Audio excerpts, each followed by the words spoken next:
charger for the Tesla Model 3. Here, you can see it has two permanently connected USB Type A cables, and also inside the box you'll find a couple of spacers. These spacers are used for smaller phones. I'll show you how to set it all up. So this is what you will see when you open the center console area, which resides right beneath the touchscreen. And you can see the little pad, the non-slip pad there.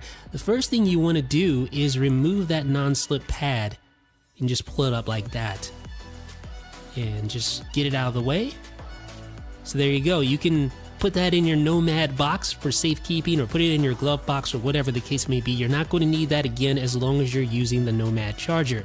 So this is what you will see beneath that little non-slip pad. What you want to do first though is you want to lift up just like this and disconnect the two USB cables. And once you have those two cables disconnected, you want to slide left on the little bar at the bottom right here. Sliding left will unlock it, and then you can just lift up and remove it.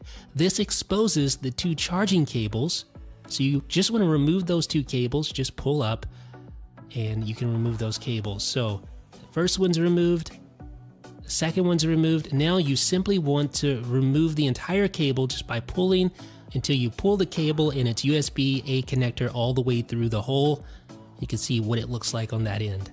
So you do that to the other cable as well.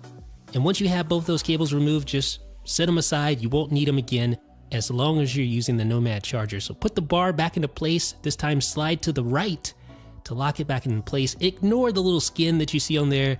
That is something that I did and it didn't turn out that well. So I'm going to do it again eventually. Okay, so put this panel back down. This will allow you to rest the Nomad charger on top of it while you fish the cables, the two USB cables, through the little holes, just like that. And then you just want to slide up the Nomad charger so you can allow those USB cables to have enough slack to insert into the USB port. So you can make sure they're all the way in there really good. All right, so now lift up the panel and then insert the two USB ports into their connectors, just like this. Make sure you have both. Now here's the downside to this charger. It occupies both those ports, and it needs to occupy both of those ports, at least on the latest version of Tesla software that I'm running, because it doesn't work without being connected to both.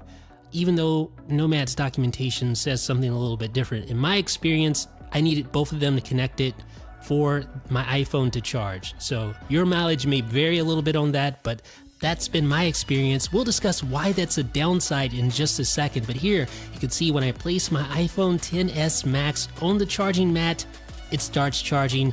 You can denote that by the little amber light there, and the same thing goes for the iPhone X, both charging at the same time. Nomad says it provides 7.5 watts of power to both devices.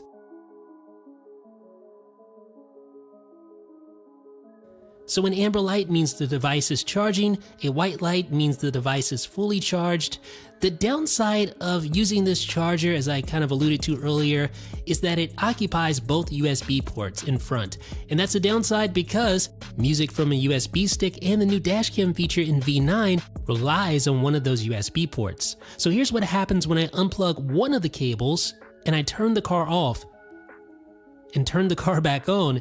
The Nomad charger no longer charges either device. So when I plug the cable back in, it starts charging again. So you need both of those cables connected. Like I said, it's a downside because, you know, the USB music uses that and the new dashcam feature uses that. The good news is that there are some apparent workarounds that you can use, and we'll discuss those in an upcoming video.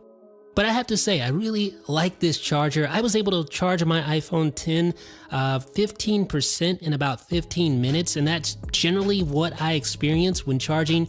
Obviously, don't expect super fast charging from a wireless charger in general, and that applies to this charger as well.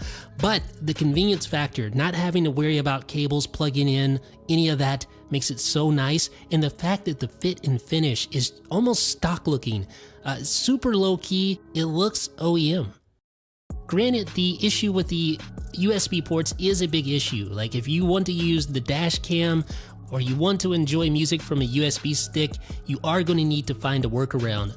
Outside of the $130 price, which honestly may be a barrier to some, the occupied USB ports are the biggest issue.